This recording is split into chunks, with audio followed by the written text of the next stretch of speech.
अस्सलाम वालेकुम नाज़रीन, दिन भर की अहम खबरों से जुड़े सवाल लिए मैं हूं आपके साथ आसमा इकबाल। नाज़रीन, अपना होर्मुज़ के करीब गिराए जाने वाले अमरीकी अपाची हेलीकॉप्टर के वाक़ये के बाद ईरान और अमरीका के दरमियान फ़ज़ाई झड़पें आज दूसरे रोज़ भी जारी रहीं। अमरीका ने अपना होर्मुज़ में बहरी नाकाबंदी की खिलाफ वर्जी पर एक भारतीय ऑयल टैंकर समेत 2 कार्गो जहाज़ों को निशाना बनाया है, जिसमें 3 भारतीय मल्लाह भी मारे गए जो अब ईरान में मौजूद हैं। लेकिन कहा यह जा रहा है कि ये जो सारा सिलसिला हुआ है, जिस तरह से अटैक्स हो रहे हैं, उसके साथ साथ जो ईरान पर अटैक्स हो रहे हैं, ईरान उसके जवाब में उर्दन, बहरीन और कुवैत में कायम जो अमरीकी फ़ज़ाई अड्डे हैं वहाँ पर मिसाइल और ड्रोन से हमले कर रहा है। अमरीकी सदर ट्रंप ने आज फिर कहा है कि ईरान पर एक बड़ा हमला किया जाएगा। इस कशीदा सूरत हाल में अमन मुआहदे की कोशिशें मज़ीद कम हो गई हैं। ईरान ने भी अमरीकी हमलों के बाद जंगबंदी को बेमायनी करार दे दिया है। वैसे मशरिक़ वस्ता की इस पेचीदा सूरत हाल पर हमसे बात करने के लिए हमें जूम लिंक पर ज्वाइन कर रहे हैं मारूफ दिफाई तज्ज़ियाकार मेजर जनरल जाहिद महमूद साहब। उनसे बात करते हैं, कुछ सिचुएशन को समझने की कोशिश करते हैं। जनरल साहब, बहुत शुक्रिया आपने मेरे प्रोग्राम के लिए वक्त निकाला। जनरल साहब, अभी कल तक ऐसा दिखाई दे रहा था कि ट्रंप जो हैं वो सिर्फ धमकियां दे रहे हैं, लेकिन आज फिर जो सिचुएशन है वो हमारे सामने है और ट्रंप एक बार फिर से ये फरमा रहे हैं कि आज रात बड़े हमले करेंगे और साथ ही फिर ये भी कहते हैं जनरल साहब कि वो इसी वक्त ईरान से मुआहदा भी करना चाहते हैं। तो ये क्या सिर्फ प्रेशराइज करने के लिए एक बार फिर से दोनों जानिब से ये जंग जो है ये तेज़ होती भड़कती होती दिखाई देती है जनरल साहब? इस वक्त तो अनफॉर्चुनेटली मुझे थोड़े से प्रेसिडेंट ट्रम्प जो है वो थोड़े से फ्रस्ट्रेटेड लग रहे हैं। देखिए, 1 महीने से ज्यादा हो गया है। हम्म, वो अपनी आवाम को बता रहे हैं कि जी हम मुआहदे के बहुत करीब हैं, 1 दिन में हो जाएगा, 2 दिन में जी हो जी। जाएगा। ईरान जो है वो हमसे मुआहदा करना चाहता है, ईरान इस जंग से निकलना चाहता है और हम बहुत अच्छा न्यूक्लियर के ऊपर बहुत अच्छा मुआहदा करने वाले हैं, हम हॉर्मस खोलने वाले हैं। वो हुआ नहीं, ना हॉर्मस खुली ना न्यूक्लियर के ऊपर अभी तक कोई मुआहदा हुआ ना साइन हुआ। ईरान भी थोड़ा सा मेरी नजर में थोड़ा सा सख्त उन्होंने एक अप्रोच अपनाई है, but they are hmm, ready to pay the cost. Hmm, economic pressure Iran के ऊपर बहुत ज्यादा है, बहुत ज्यादा। लेकिन जो पॉलिटिकल प्रेशर है वो प्रेसिडेंट ट्रंप के ऊपर है। तो ये थोड़ी सी उनकी जो लैंग्वेज है आप देख रहे हैं उनकी भी और हैशटैग्स आपकी, क्योंकि जो सेंटकॉम की तरफ से जो स्टेटमेंट्स आई हैं वो डिफेंसिव ऑपरेशन की है कि जिन जगहों से हमें खतरा है या ईरान हमें एंगेज कर, हम उनके जी जी। खिलाफ डिफेंसिव एक्शन ले रहे हैं ताकि वो जो हम्म, प्रोसेस ऑफ डायलॉग है वो न टूट जाए। ईरान ने भी हम्म, बड़ा कैलिब्रेटेड और बड़ा रिस्पॉन्स तरीके के साथ एक रिस्पॉन्स जो है वो जनरेट किया। उन्होंने कुवैत को, जॉर्डन को और बहरीन पे हमले किए। उन्होंने किसी ऐसी मेजर कंट्री के ऊपर हमले नहीं किए उनकी जहाँ पे अमेरिकन एसेट्स हो, जहाँ से उसको ज्यादा लगे कि जी वो वार को रीशेप कर सकते हैं या डायलॉग को डैमेज कर। तो दोनों डायलॉग को थोड़ा सा प्रोटेक्ट तो जरूर कर रहे हैं, बट हम्म, हैड दैट जी जी। अब देखिए उन्होंने कोई नया ऑपरेशन शुरू नहीं किया अमेरिका ने। हम्म, क्योंकि अगर वो एनिलेशन करना चाहते हैं या ईरान को, तो जैसे एपिक फ्यूरी के नाम से पिछला ऑपरेशन शुरू किया गया हम्म, था जिसका फिर ने कहा जी वो खत्म हो गया, तो ये उन्हीं को डिफेंसिव मनूवर्स को आगे बढ़ा रहे हैं। अगर इस तरह का कोई उन्होंने एनिलेशन करनी होती या 48 की एक पनिशमेंट अगर उन्होंने प्लान की होती है जी ईरान जी। के लिए, तो वो एक नए ऑपरेशन को लॉन्च करते और बड़े पैमाने पर हम्म, लॉन्च करते। अच्छा। प्रॉब्ली उन्होंने लैंग्वेज चेंज की है इस डायलॉग की, वो गन्स की लैंग्वेज को थोड़ा सा अंदर लाए और ईरान ने भी फिर उसको रिस्पॉन्ड उसी उसी एस्केलेटरी हम्म, लेडर पे जाकर किया है। हम्म। तो सर ये चीज़ किसी एक फ़रीक को फ़ायदा दे रही होगी और क्या किसी दूसरे फ़रीक के लिए नुकसानदेह है? क्योंकि ट्रंप के बयानात से, जैसे आप खुद भी सर अभी फरमा रहे थे, कि लगता तो यही था कि ईरान की निस्बत वो जंग से जल्द जान छुड़ाना चाहते हैं, लेकिन डील के पास पहुँचते पहुँचते हमले भी ज़ाहिर है कि ट्रंप ही कर रहे हैं। तो ये जो मुत्तज़ाद पॉलिसी है, इससे किसी एक फ़रीक को फ़ायदा हो रहा होगा या आपको लगता है कि नहीं, दोनों का नुकसान है? जो कंक्लूजन हम बड़े आसानी से ड्रॉ कर सकते हैं कि ये क्यों हमले कर रहे हैं और क्यों सर। प्रेशर बिल्ड कर रहे हैं। हम्म, उसकी वजह ये नहीं है कि वो जंग से नहीं निकलना चाहते, हम्म, जंग से तो निकलना चाहते हैं लेकिन अच्छी डील के साथ निकलना चाहते हैं। हम्म, जेसीपीओ एक डील की, उस डील के बाद इन्होंने कहा जी कि वो डील तो बड़ी नुकसानदेह थी, उससे वो निकले। अमेरिका का एक किया हुआ है, अमेरिका की हुई डील से एक प्रेसिडेंट निकल गया और पिछली एडमिनिस्ट्रेशन को कोसते रह गया और फिर ओबामा को ब्लेम करते रह गए कि जी उन्होंने अच्छी डील नहीं की थी, मैं इससे अच्छी डील करूंगा। अब हो सकता है उनको वो अच्छी डील न मिल रही हो, तो इसलिए वो प्रेशर कर रहे हैं कि कम से कम मुझे जेसीपीओ से तो बेहतर डील मिले। अब तो जेसीपीओ जितनी भी डील हो जाए तो आई थिंक उसको भी गनीमत समझना चाहिए। इनको इससे हम्म, अच्छी डील मिल रही थी before the war, but he hmm, has been pushed into this war. फिर मिसकैलकुलेशन पे मिसकैलकुलेशन, दे थॉट के 4-5 दिन में हम अप्रिसिएशन तो यही थी जी जो जी। उनको बताया गया था। कि अपनी मिलिट्री इंटेलिजेंस मना कर रही थी, लेकिन हम्म, इसराइल पे डिपेंड करके उन्होंने कि 4-5 दिन में निकल जाएंगे। फिर किसी ने कहा जी कुर्द वो छा जाएंगे, वो निकल आएंगे, आपके स्पोर्ट विद इन आपके स्पोर्ट वहां पर मौजूद होगी, अवाम ईरान की सड़कों पर आ जाएगी।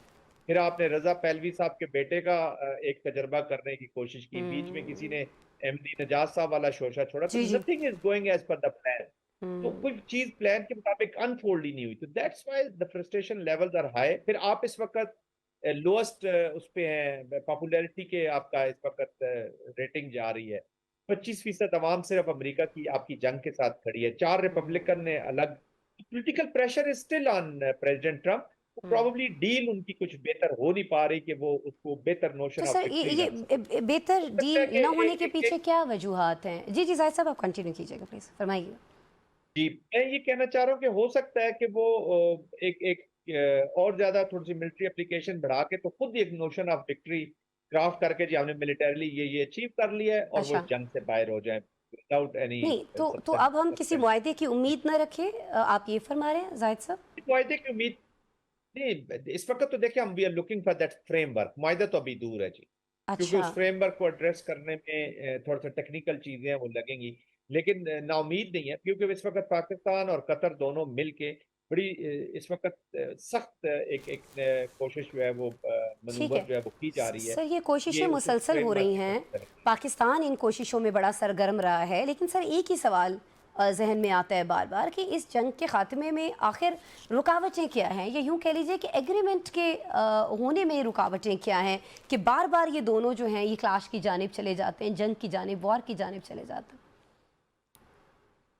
47 years is a long period, hmm. बहुत बड़ा पीरियड है। जी जी। और दोनों आइडियोलॉजी, ये क्लैश ऑफ आइडियोलॉजीज है, प्राइड है। They are not very easy nations, या कोई हुतूस या टुटसीस तो लड़ नहीं रहे अफ्रीका के अंदर। तो लॉट ऑफ प्राइड, एक यूनिलैटरल पावर है, एक आइडियोलॉजिकल पावर अपने आप को समझती है। फिर मिडल ईस्ट रीशेप हो रहा है बहुत, इट्स ए ह्यूज कॉन्फ्लिक्ट, हमारी लाइफ टाइम का दिस इज सबसे बड़ा कॉन्फ्लिक्ट यही इस वक्त जिसने जन्म लिया। तो इट विल टेक टाइम। फिर एक माइंड सेट है, हम जिस लीडरशिप से मिल रहे हैं, जिन लोगों से बातचीत करते हैं, जो पीपल हु मैटर, उनके माइंड सेट को देख के मुझे लगता नहीं है कि ये जनरेशन इतनी आसानी से एक दूसरे को बर्दाश्त करेंगी।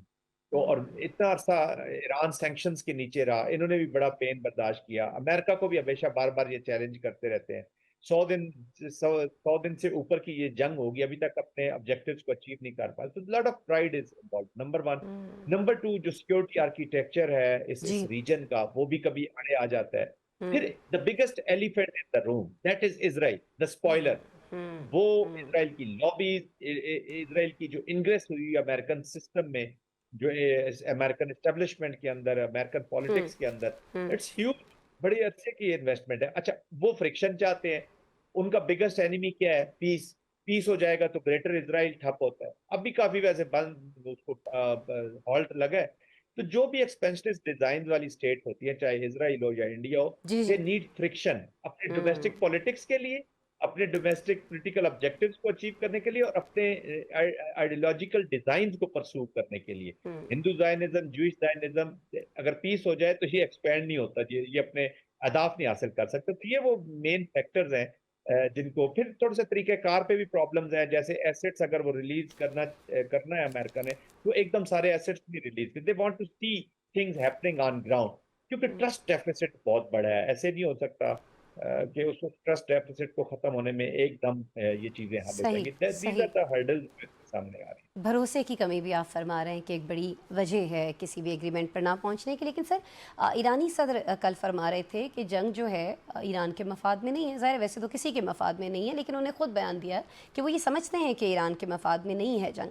लेकिन सर इसके बावजूद हम देख रहे हैं कि ईरान ने बहुत ज़्यादा जारहाना और बहुत ज़्यादा अमली रद्द-ए-अमल जिसको कहा जाए वो दिया है। तो देखें, एक ईरान जो है उन्हें भी पता है कि अगर मैंने ये कम्प्रिहेंसिव डील न की, या मैंने इसको टोटल पीस की वो बात करते हैं जिसको हम हम्म। पॉजिटिव पीस कहते हैं, हम्म। कि कॉन्फ्लिक्ट की जो रीजन है उसको हल किया जाए, वरना उनको डर यही रहेगा, वो ट्रस्ट तो कर नहीं पा रहे कि 6 महीने बाद, 8 महीने बाद, मे बी 2 साल, 3 साल, 4 साल के बाद, और अगर ये कम्प्रिहेंसिव डील ना हुई तो फिर ईरान के ऊपर हमला ये दोनों मिलकर जरूर करेंगे, आज नहीं कल करेंगे, 3-4 साल बाद करेंगे। ईरान उसको अवॉइड करना चाहता है, नंबर वन। नंबर टू, उसके जो स्पोर्ट्स है, बेस है लेबनान के अंदर हिजबुल्लाह की शक्ल में, काफी शक्ल में, उनको अब वो अबंडन नहीं करना चाहता क्योंकि उन्होंने उसको लीवरेज दी है। हम्म। पर सही या गलत की डिबेट में जाए बगैर वो अपने जी जी। एसेट्स को लूज नहीं करना चाहता, उसके साथ खड़ा है। और उन्हें ये भी पता है कि अगर लेबनान में इनके एक्सपेंशनिस्ट डिजाइन जारी रहे, वो चाहते हैं कि उसी में प्रोटेक्टिव मनूवर की जाए ईरान की, कि लेबनान में इनको वो रोका जाए ग्रेटर इसराइल के ठीक हो गया प्रोजेक्ट। सर। वरना ठीक हो अगर गया। लेबनान में भी आगे बढ़ते हैं तो फिर वो ईरान की तरफ बढ़ेंगे और ये खतरा उनके सर पे मंडराता रहेगा। हम्म। सेकेंडली, अब ईरान जो है वो इस जंग को अच्छे तरीके से एंड करके जो मिडल ईस्ट है या जो जीसीसी जी जी कंट्रीज है सर। इस रीजन के अंदर अपना एक एक मकाम रखना चाहता हम्म। है ऑफ वैल्यू, ताकि वो इफेक्ट कर सके फ्यूचर की ठीक हो गया। पॉलिसीज को, एक एक वीक पार्टनर के तौर पे नहीं बल्कि एक स्ट्रॉन्ग कंट्री के तौर। ठीक है जनरल साहब, बहुत शुक्रिया। मेरे रिटायर्ड जाहिद महमूद साहब हमारे साथ मौजूद थे जी। इस जंग के इब्तदा से लेकर अभी तक बहुत सारे जावियों से जब हम चीज़ों को बहुत अच्छी तरह से समझना चाह रहे होते हैं तो जाहिद साहब को मदऊ करते हैं। बहुत नवाजिश सर आपके वक्त के लिए। नाज़रीन, प्रोग्राम में एक ब्रेक के बाद मिलिएगा।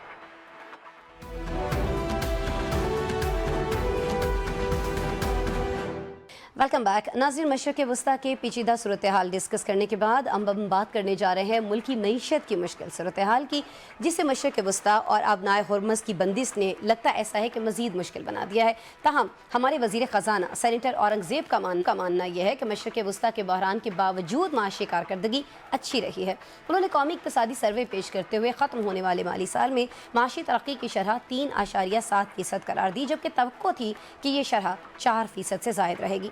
नाज़रीन, एक सर्वे के मुताबिक ज़राअत, सनत और फ़ीकस आमदन के अहदाफ भी पूरे नहीं हो सके हैं, जबकि हुकूमत ने दावा ये किया है कि आने वाले माली साल में महंगाई की जो शरह है वो 11.5% तक महदूद रहेगी। नए दावों, नई उम्मीदों के साथ वफाकी हुकूमत कल 17,500 अरब रुपए से ज़ायद के हजम का जो बजट है वो पेश करने जा रही है और इसमें FPR को 15,267 अरब रुपए का रिकॉर्ड मुश्किल हदफ देने की तजवीज़ है। कौमी इक़्तिसादी सर्वे और आने वाले बजट में रखे गए अहदाफ कितने हकीकी हैं, कितने काबिल अमल हैं और मुल्क की मईशत पर क्या असरात डाल सकते हैं, ये हम जानेंगे मुल्क के मारूफ माहिर माशियात नदीमुल हक से, जो हमें जूम लिंक पर ज्वाइन किए हुए हैं। डॉक्टर साहब, बहुत शुक्रिया आपके वक्त के लिए। डॉक्टर साहब, सबसे पहले तो मैं ये जानना चाहूँगी कि अगर मईशत हमारी गुज़श्ता साल में बहुत बेहतरीन रही है, जैसे वज़ीर ख़जाना साहब आज फरमा रहे थे, तो फिर हमें इस चीज़ की ज़रूरत क्यों पेश आई है कि हम सूबों से कह रहे हों कि कुछ ना कुछ अपने हिस्से से कट करके जो है वो वफाक को दे? सर देखिए जी, पहले आपने कहा कि खुद इकोनॉमिक सर्वे कहता है कि हमारी तरक्की की शरह 3.7% है। तो देखिए, जो हमने हिसाब बहुत देर पहले 2011 में या 2010 में, शायद उससे भी पहले लगाया था कि जो इकोनॉमी के हालात हैं, जो आपका यूथ बल्ज है, जो आपकी पॉपुलेशन ग्रोथ है, उसके हवाले से आपकी ग्रोथ कम से कम 7% होनी चाहिए। तो 3.7 तो कुछ भी नहीं है। तो क्वाइट फ्रैंकली 3.7 पे विक्ट्री डिक्लेयर करना कोई अच्छी बात नहीं है। कोई इकोनॉमी की सूरत हाल अच्छी नहीं है। एक और चीज देख लें, आपकी इन्वेस्टमेंट शायद 12 या 13% है, वो भी बढ़ा चढ़ा के। अगर उसको ठीक तरह देखा जाए तो आपकी PSTP निकालें, जो कि इन्वेस्टमेंट नहीं है, जो कि पॉलिटिकल फंड है, तो आप देखिए आपकी प्राइवेट सेक्टर की इन्वेस्टमेंट तो 8 या 9% है। तो 8 या 9% तो कोई इन्वेस्टमेंट नहीं होती। तो क्वाइट फ्रैंकली ये मुसीबत है। तीसरी तरफ अगर आप देखें, आपके रिजर्व्स अभी भी 17 बिलियन हैं, उसमें से बहुत सारे तो आपने कर्जे लिए हुए हैं। तो कर्जे लेके कोई दौलत नहीं बनाता। अगर मैं कर्जा लेके आपको दौलत दिखाऊं तो आप मुझे कहेंगे बड़े बेवकूफ आदमी हो। तो हमें अपनी दौलत खुद बनानी है, अपनी बचत से बनानी है। चौथी चीज, आपके जो बाकी जो भी आपके टारगेट्स, टारगेट तो गलत बात है, जो आपकी इकोनॉमी की परफॉर्मेंस है, करंट अकाउंट देख लें, रिमिटेंस आ रही है, यस रिमिटेंस आ रही है, हम रिमिटेंस के साथ क्या कर रहे हैं, ठीक है। एक्सपोर्ट्स आपकी बढ़ी नहीं है, एक्सपोर्ट्स तो बल्कि गिर गई हैं। तो क्वाइट फ्रैंकली इन्फ्लेशन आपकी बढ़ रही है, दोबारा 11 पे आ गई है, अब उससे ऊपर जा रही है। तो मुझे तो समझ नहीं आ रही कि कौन सी इकोनॉमी हम सेलिब्रेट कर रहे हैं। अच्छा डॉक्टर साहब, आपने भी फरमाया कि हमें कर्जे की रकम के आदाद शुमार दिखाने के बजाय खुद से अपनी रकम जो है वो जनरेट करना होगी। सर, इसके लिए नेक्स्ट जो टैक्स नेट है उसको बढ़ाने की बार बार बात की जाती है। ताजिर टैक्स स्कीम भी सुनने में आ रहा है कि लाई जा रही है। तो सर, पहली स्कीम जो इस तरह से आई थी वो तो बुरी तरह से फ्लॉप हुई थी, नाकाम हो गई थी। आपको लगता है कि इस बार हमारा जो दुकानदार तबका है वो रजिस्टर्ड करा रहा होगा? क्योंकि उनका गिला शिकवा तो ये है कि असल में जिन लोगों को टैक्स नेट में लाना चाहिए है उनको तो छूट दे दी जाती है। तो जी बड़ी देर से इसके खिलाफ लिख रहा हूँ, टीवी पे भी बोल रहा हूँ। ये हमें tax net, tax broad base, ये बातें छोड़ देनी चाहिए। हमारा मसला टैक्स नहीं है, हमारे पास बहुत टैक्स है। और ये फैंटास्टिक जो टारगेट्स रखते हैं, जैसे अब 15 ट्रिलियन का है, ये कलेक्ट हो नहीं सकता। हम अपने आप को फेलियर के लिए सेटअप करते हैं। We really have to begin to rethink our tax policy. दुनिया में टैक्सेस गिर रहे हैं, हम बढ़ा रहे हैं। हमारे पास टैक्सेस बहुत है, हमारे खर्चे बहुत ज्यादा है। आप मुझे बताइए, कितनी देर से बात हो रही है, एक टर्म है राइट साइजिंग द गवर्नमेंट। वो committee after committee after committee बन रही है। जब से मैं बच्चा था कमेटीज बन रही है राइट साइजिंग द गवर्नमेंट। वो गवर्नमेंट राइट साइज होती नहीं है, गवर्नमेंट बढ़ी जाती है, बढ़ी जाती है। कितने इदारे, मैं रोज लिखता हूँ, कितने इदारे फालतू बने हुए जिनकी जरूरत कोई नहीं। For example evacuee property board, for example EOBI, for example हर इदारा फालतू किस्म का बना हुआ है। मिनिस्ट्री आपकी 70 मिनिस्ट्री हैं, भाई क्या कर रही हैं, क्यों बैठी हुई हैं? एजुकेशन की 10-10 मिनिस्ट्री हैं, एक चीज सी, ये क्या हो रहा है? We really need to cut down our government, make it lean, mean machine। और फिर ये भी है कि बाबुओं का जो कंट्रोल है, कि जो हर चीज में घुसे हुए हैं, कि हमें हमसे पूछो, हमसे पूछो, हमसे पूछो, हम करेंगे, हमसे पूछो गेम नहीं होती, हमसे पूछो क्रिकेट नहीं खेल सकते। अंपायर का काम होता है रूल बना के पीछे हट जाए। ये पीछे हटे तो बात बनेगी, हमसे पूछो इकोनॉमी नहीं चलती। Very true, very true sir, आप बिल्कुल बजा फरमा रहे हैं सर। बहुत सारी चीज़ें ज़ाहिर है कि ये गुफ्तगू भी जो आप फरमा रहे हैं, हालांकि आप फैक्ट्स सामने रख रहे हैं, लेकिन हम आवाम के लिए ये फैक्ट्स जो हैं ये बड़े परेशान कौन हैं। लेकिन सर एक और चीज़ जो बड़ी परेशान कौन है, वो मशरिक़ वस्ता की सूरत हाल है। ये जो अमेरिका, इजराइल और ईरान की जंग चल रही है, सर कहा यह जा रहा था कि अगर ये रुक जाए तो बहुत बेहतरी आ सकती है। लेकिन सर ज़ाहिर है अगर ये रुक भी जाए तो इसके असरात तो बहुत दूर रस है ना, यानी हमारा इम्पोर्ट बिल जो है वो बढ़ेगा ही बढ़ेगा। इस बोझ के साथ आपको लगता है कि महंगाई की जो शरह है उसको 11.5% तक रखना मुमकिन होगा? जैसे आपने टैक्स नेट की बात की है, तो क्यों हम इस तरह के अहदाफ सेट कर लेते हैं जो पॉसिबल ही नहीं होता कि अचीव किए जा सकें? डॉक्टर साहब देखिए जी, अहदाफ सेट कौन करता है? आप मुझे बताएं, मिनिस्ट्री ऑफ फाइनेंस प्लानिंग में कोई इकोनॉमिस्ट हैं? सारे सिविल सर्विस से बाबू बैठे हुए हैं। तो अहदाफ सेट करना अहम ही, एक चुटकी बजा के ऊपर लगा देना फिगर, वो तो एक हमारी पुरानी आदत है। सोच के अहदाफ सेट करना वो और बात है, वो हम करते नहीं है। बाकी ये कहना कि मशरिक़ के वस्ता से हमें कोई फर्क पड़ा, हमें कोई फर्क नहीं पड़ा। देखिए, फर्क उस बंदे को पड़ता है। हमेशा कहता हूँ, अगर आप पार्टी पे गए हैं तो आपको हैंगओवर होगा, अगर आप पार्टी पे नहीं गए तो आपको क्या फर्क पड़ना है? ये हमारे मईशत वैसी की वैसी है, वैसी की वैसी रहेगी। एक मईशत जो बीमार है, लेकिन सर I'm really sorry, लेकिन देखिए ये पेट्रोल की, डीजल की जो प्राइसेस बढ़े हैं, ये तो हम जैसे आवाम जो है वो भुगत रहे हैं ना। आप कह रहे फ़र्क नहीं पड़ा, सर हमारी ज़िंदगी पर तो बहुत फ़र्क आया है इससे। क्योंकि हम जब भी पूछते हैं कि महंगाई बढ़ रही है, पेट्रोल बढ़ रहा है, डीजल बढ़ रहा है, उससे सारी चीज़ें महंगी हो रही हैं, तो हमें तो सर जवाब दिया जाता है कि जंग की वजह से है। और सर आप फरमा रहे हैं कि इससे कोई फ़र्क नहीं पड़ा। देखिए, बहुत सारे मेरे भाइयों ने इस पे लिखा हुआ है, और ट्विटर पे मौजूद है, फेसबुक पे मौजूद है, कि इंडिया में कीमत 5% बढ़ी है, हमारी कोई पता नहीं 100% बढ़ी है, बांग्लादेश में कोई 5 रुपए बढ़ी है। देखिए, दुनिया में कीमतें बढ़ी नहीं, पाकिस्तान में बढ़ी है बिकॉज आपने लेवी दबा के लगाई है, आपने मौका यूज किया लेवी लगाने का। ठीक है, तो भाई कहना है कि हमने कोई मशरिक़ वस्ता नहीं किया, मशरिक़ वस्ता नहीं किया, आपने लेवी लगाई है। और लेवी लगाना ठीक है, माना आप हुकूमत लगा लें, आपने हमारे पेट काट के पैसे निकालने जरूर निकाल लें, बट पॉइंट ये रैशनल पॉलिसी नहीं है, और इस पे मशरिक़ वस्ता को कोई कसूर नहीं है। ठीक है जी, मशरिक़ वस्ता का कोई कसूर नहीं है, जो पॉलिसी है वो रैशनल नहीं है। डॉक्टर साहब आप हमारे साथ थे, बहुत शुक्रिया। नदीमुल हक साहब को नाज़रीन आप सुन रहे थे। डर अभी भी यही है कि FPR अपना काम पूरा नहीं कर सकेगा और आवाम को पेट्रोल डीजल पर भारी लेवीज़ देना होंगी। रवां साल भी 1205 अरब रुपए की लेवीज़ जो हैं वो आवाम की जेब से, हमारे आपकी जेबों से निकाली जा रही हैं। लेट्स सी कल जो बजट पेश किया जाता है उसमें क्या कुछ होता है, आपको अपडेटेड रखेंगे। प्रोग्राम एक ब्रेक ले लेते हैं।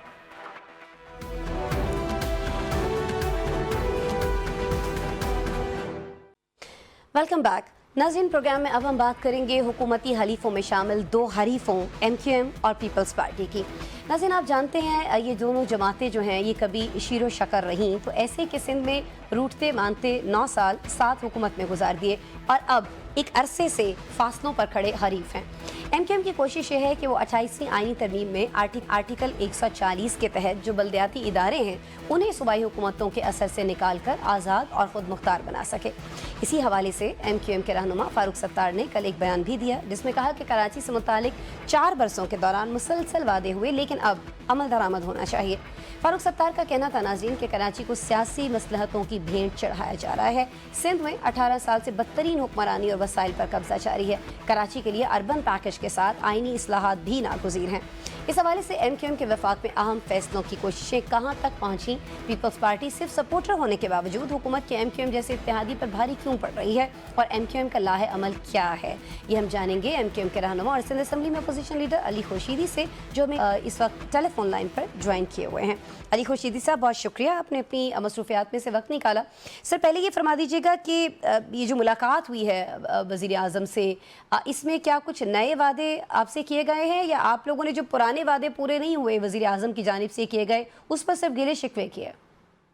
वेल, सबसे पहले बहुत बहुत शुक्रिया। आपके दिल में होगा कि शहर कराची को लेकर जो ऑब्वियसली मुत्तहिदा कौमी मूवमेंट पाकिस्तान की जो कॉन्स्टिट्यूएंसीज हैं या जो हमारी पॉलिटिक्स का जो महवर रहता है वो शहर कराची अर्बन सिंध रहता है, खास तौर पे शहर कराची को लेकर जो सूरत हाल है वो पूरे पाकिस्तान के अवाम के सामने, अवाम में पाकिस्तान के सामने जो है वो आया है। सूरत हाल क्या है? वो ये है कि 2008, 2009, 2010 में ये शहर दुनिया के 12 तरक्की करने वाले शहरों में शुमार होने लगा था। आज की जब सूरत हाल उठा के देखते हैं तो बैनुल-अक़वामी जरीदे हमें ये बताते हैं कि शहर की सूरत हाल ऐसी हो गई है कि ये दुनिया का तीसरा बदतरीन रहने वाला शहर शुमार होने लगा। इसका मतलब ये हुआ कि बैड गवर्नेंस की आला तरीन मिसाल कायम की जा चुकी है शहर कराची में। जो सारे शिकवे, नोहे, परेशानियां हैं जो शहर कराची के जो बाकी हैं वो फेस करते हैं ऑन रेगुलर बेसिस। हम being the representative of urban sectors of Sindh और इन पर्टिकुलर कराची की अगर मैं बात करूं तो कराची में एक बूंद पानी का इजाफा नहीं हुआ है, सेहत की सूरत हाल खराब है, तालीम की सूरत हाल, आउट ऑफ स्कूल चिल्ड्रन की जो तादाद है वो 60 लाख से ज्यादा है। तो ऐसी सूरत हाल में जहाँ पे ट्रांसपोर्ट का निजाम ना हो, जिस शहर में 15,000 बसेस की जरूरत हो और वहाँ पर 1500 बसेस भी 17-18 साल की हुक्मरानी के बाद ना दी जाए, तो आप हमसे एक्सपेक्ट नहीं करें कि हम जो भी हुक्मरान उनके गुण गाएं, उनके बारे में भाई देखें। जो चीजें कराची फेस कर रहा है उसको हम जो है वो लोगों के सामने, वजीर आजम के सामने, हुकूमतों के सामने ये एक्सप्रेस करते आए। इस हुकूमत में नहीं, इससे पिछली हुकूमत में भी और उससे पहले भी। सर, बहुत माजरत के साथ, आप सिर्फ एक्सपेक्टेशन तक ही क्यों रहते हैं? जब आपको लगता है कि ये सारी चीज़ें, ये गिले शिकवे आपके नहीं सुने जा रहे हैं, मसाइल दूर नहीं हो रहे हैं, तो आप कोई और हिकमत अमली क्यों नहीं अपनाते हैं? क्योंकि आपके बारे में तासुर ये है एमक्यूएम के बारे में, बहुत माजरत के साथ, कि आपको फिर से कोई ना कोई ओहदा दे दिया जाएगा जो बाद में वापस भी ले लिया जाता है। जैसे मैं गवर्नरशिप की बात कर रही हूँ, या आपको कुछ वजारतें जो हैं वो ऑफ़र कर दी जाएंगी, फिर आप लोग खामोश होकर बैठ जाएंगे, फिर आप लोगों की जो है वो निगाहें चुराएंगे कराची के मसाइल से, वहाँ के अवाम के मसाइल से। सर, वेल, मैं इसको इस तरह, इसका रिबटल इस तरह दूंगा कि देखिए, अब अवाम पाकिस्तान जो है बड़ी बाशऊर है, समझदार है। पहली बात, जो बातें आप कर रही हैं ना उसमें वादे वही शामिल है जितने भी हमारे जो मुस्लिम लीग नवाज से जब हुकूमत साजी की बात की गई थी, इलेक्शन से पहले की गई थी। और इलेक्शन से पहले हमारी कमिटमेंट क्या थी उनसे वाहिद 1 पॉइंट एजेंडे पे हमारा इत्तेहाद हुआ था इलेक्शन से पहले कि देखें, जब अगर आपकी हुकूमत आती है, आप अक्सरियत में होते हैं, आप हुकूमत साजी करते हैं, हुकूमत बनाते हैं, वज़ीर आज़म बनाते हैं, तो हमारी जानिब से एक डिमांड ये होगी कि 140A की जो आईन पाकिस्तान में शिफ्ट है उसको एक्सप्लेन कर दें, उसको इलेबोरेट कर दें। वो वाहिद डिमांड थी मुत्तहिदा कौमी मूवमेंट पाकिस्तान की, जो कि मुस्लिम लीग नवाज के सामने रखी गई थी इलेक्शन से पहले। 26वीं तरमीम भी देख ली, 27वीं तरमीम भी देख ली और 28वीं की बाज़गश है। मेरा नहीं ख्याल है कि कोई चीज प्रैक्टिकली होते हुए नजर आ रही है। बट पॉइंट इज दिस कि अगर 26वीं आईनी तरमीम और ऐसी तरमीम जिसमें मुस्लिम लीग नवाज सिग्नेटरी है, उसने खुद वो एक्सेप्ट किया है कि हम इसको इनकॉर्पोरेट करेंगे आईनी पाकिस्तान में, वो कैबिनेट में डिस्कस होती है 26वीं आईनी तरमीम 27वीं आईनी तरमीम से पहले, और फिर उसके बाद आईनी जो तरामीम का जो 27वीं तरमीम हुई है उसमें अगर वो इनकॉर्पोरेट नहीं होती है तो यस, हमारी इतनी गलती जरूर है, गलती तो नहीं कहूंगा, पॉइंट ये है कि हम वो चीजें इनकॉर्पोरेट नहीं करा सकते। यही है ना, रिजल्ट क्या है, यही है कि एमक्यूएम अपनी तरामीम जो है वो तरमीम अगर एमक्यूएम स्पेसिफिक होती, यानी कि उसका फायदा अगर सिर्फ एमक्यूएम वालों को पहुंच रहा होता तो समझ में आती बात।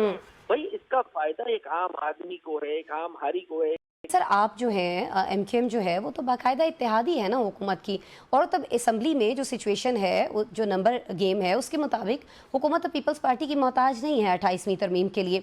तो फिर आपको क्या लगता है कि फिर किस चीज़ का इंतज़ार किया जा रहा है? 28वीं तरमीम क्यों नहीं आ रही है अभी तक? बाज़गश्त तो बहुत अरसे से सुन रहे हैं ना अली साहब हम। हमारी राय थोड़ी मुख्तलिफ है और वो देखिए तल्ख है, मगर बहरहाल अब आपके सामने हक़ाइक़ को रखना चाहिए, यही हमारी जिम्मेदारी होती है। मुझे लगता है कि पीपल्स पार्टी के जो नंबर्स हैं ना वो लोगों के लिए बड़े इम्पोर्टेंट है, और आम आवाम की तरजीहात जो है वो शायद इम्पोर्टेंट नहीं है। तल्ख बात है मगर कह रहा हूँ मैं, क्योंकि हम फेस कर रहे हैं। शहर कराची का हाल जो है वो ऐसा लगता है कि कोई जंग लगा हुआ शहर है, जिधर ना पानी मिलता है ना बुनियादी जरूरियात जिंदगी है। तो तल्ख बातें हमारे मुंह से निकलेंगी और निकल रही हैं। अब इसमें अमल दरामद करना, देखिए हुकूमत वक्त है, फेडरल गवर्नमेंट इस शहर से लगभग 50 से 60% रेवेन्यू कलेक्ट। सर अमल दरामद नहीं हो रहा ना, और अगर आगे भी नहीं होता तो आपके पास लाहे अमल क्या है? क्योंकि कल फारूक सत्तार साहब ने ये फरमाया है कि जो गवर्नरशिप है और जो 28वीं तरमीम है वो आप लोगों की रेड लाइंस हैं। तो अगर मुतालिबात पूरे नहीं होते हैं आपके, तो फिर बजट के लिए लाहे अमल क्या है आपके पास, आपकी जमात के पास? वेल एमक्यूएम जितने भी अवेलेबल ऑप्शंस हैं उसको एग्जॉस्ट करेंगी। हाँ, एक बात जरूरी है, वो मैं आपके प्रोग्राम के तवज्जुह से जो आपके सामईन है उन तक बता दूं कि देखें जो मौजूदा सूरत हाल है ना, जो जमहूरी निज़ाम चल रहा है, अगर उसमें हमारे वोटों की और हमारी एज अ जमात हमारी जरूरत है, तो हम जिन कॉन्स्टिट्यूएंसी से जीत कर आते हैं उन लोगों की भी एक्सपेक्टेशन होती है, उन लोगों के भी मसले होते हैं जो हल तलब हैं, जो हल होने चाहिए, अनफॉर्चुनेटली नहीं हो सके। तो ये सवाल जो आपका है ना, वो मेरा भी सवाल है उन्हीं लोगों से जो लोग निज़ाम हुकूमत चला रहे हैं, कि कब तक जो है वो इन वोटों को इन शहरों के नुमाइंदों को इररेलेवेंट किया जाएगा। मसला एमक्यूएम का नहीं है, मैं फिर दोबारा कह रहा हूँ, मत सुनिए एमक्यूएम की। मैं तो आपके सामने being a representative of MQM, मैं आपके सामने ये बात कह रहा हूँ कि मत सुने भाई एमक्यूएम की, कराची वालों की सुन ली जाए। मगर इस सर कराची वालों की अभी तो सुनी हमने, गिलगित बल्तिस्तान के अंदर ये जो सारी सिचुएशन आप बता रहे हैं, कराची के मसाइल की जो वजह आपकी बातों से लगता है, वो लगता है कि वो पाकिस्तान पीपल्स पार्टी है कराची के मसाइल की जड़। लेकिन आप गिलगित बल्तिस्तान में देखें जिस तरह से वो सबसे बड़ी जमात बनकर वहां पर उभरे, तो लगता तो ऐसा है कि लोग चाहते हैं कि गिलगित बल्तिस्तान भी कराची जैसा बने। आई विश के पाकिस्तान में जितनी जमहूरियत है मैं उससे ज्यादा का आपके सामने सच बयान कर सकता, मगर हकीकत यही है कि देखें जो ग्राउंड रियलिटी है ना वो बहुत खतरनाक है। रही बात गिलगित बल्तिस्तान की इलेक्शंस की, तो उसको अगर आप कोरिलेट कर रही हैं विद कराची, तो ये थोड़ा सा मुझे लगता है कि ज्यादती वाली बात हो जाएगी। हाँ, यकीनी तौर पे आपकी बात बिल्कुल ठीक है कि अगर वो इतनी बैड गवर्नेंस है तो भाई गिलगित बल्तिस्तान वाले जो है, मैं उनके मैंडेट का एहतराम है, उनकी राय का एहतराम है, मगर यकीनी तौर पे जो सूरत हाल है वो मैं नहीं कह रहा हूँ, मैं बीइंग अ पॉलिटिकल ओपोनेंट नहीं कह रहा हूँ, क्योंकि मेरी पीपल्स पार्टी से जो है वो मुखालफत है सियासी, इसलिए मैं उनकी मुखालिफ बात कर रहा हूँ। नहीं जी, इकोनॉमिक इंटेलिजेंस की रिपोर्ट पढ़ लें, उनका सर्वे पढ़ लें, 2023 का पढ़ लें, 2024 का पढ़ लें, ये शहर दुनिया के बदतरीन रहने वाले शहरों में शुमार होने लग गया है। तो सर पाकिस्तान पीपल्स पार्टी क्या करे? देखें मुर्तज़ा वहाब साहब के दौर में ये जो यूनियन काउंसिल्स हैं उनका जो महाना फंड है, पहले वो 5 लाख रुपए होता था, अब उसको बढ़ाकर 12 लाख रुपए कर दिया गया। 29 करोड़ 52 लाख रुपए महाना जारी किए जा रहे हैं। तो आपको नहीं लगता कि ये जाहिर है कि बेहतरी के लिए तो स्टेप्स ले रही है पाकिस्तान पीपल्स पार्टी? वेल जो नंबर्स आप मुझे बता रही हैं, बिल्कुल यकीनी तौर पे जो आप नंबर्स बता रही हैं बिल्कुल करेक्ट बता रही होंगी। मैं सिर्फ मेरी जो हम्बल सबमिशन है वो ये है कि जो बातें आप कर रही हैं या जो पीपल्स पार्टी के लोग हमें बताते हैं कि हमने ये कर दिया, हमने वो कर दिया, उसकी प्रैक्टिकल इम्प्लीमेंटेशन कब होगी, मैं तो ये जानना चाह रहा हूँ। भाई बढ़ गया फंड, ठीक है, कराची शहर का जो इंफ्रास्ट्रक्चर सेस का पैसा है और मुख्तलिफ हेड्स पर कराची के जो ड्यू शेयर है वो कराची को नहीं दिए जा रहे। लगभग 300 अरब रुपए कराची के सालाना उस पे एक्ट लगा दिया जाता है, उसको काट दिया जाता है, उसको नहीं दिया जाता। फिर इनकी प्रोविंशियल जो एडीपी बनती है उसमें कराची का प्रोपोर्शन 10% से ज्यादा नहीं होता है। ठीक हो गया। अली खुर्शीदी साहब, कराची के क्या मसाइल हैं और उनका क्या है, पाकिस्तान पीपल्स पार्टी को क्या करना चाहिए है, एमक्यूएम क्या कर सकती थी जो एमक्यूएम को नहीं करने दिया गया, सारी बातें आप हमसे शेयर कर रहे थे, बहुत शुक्रिया। प्रोग्राम में आज के लिए इतना ही, दोबारा आपसे मिल रहे होंगे कमिंग वीक में। ख्याल रखिएगा अपना बहुत सारा।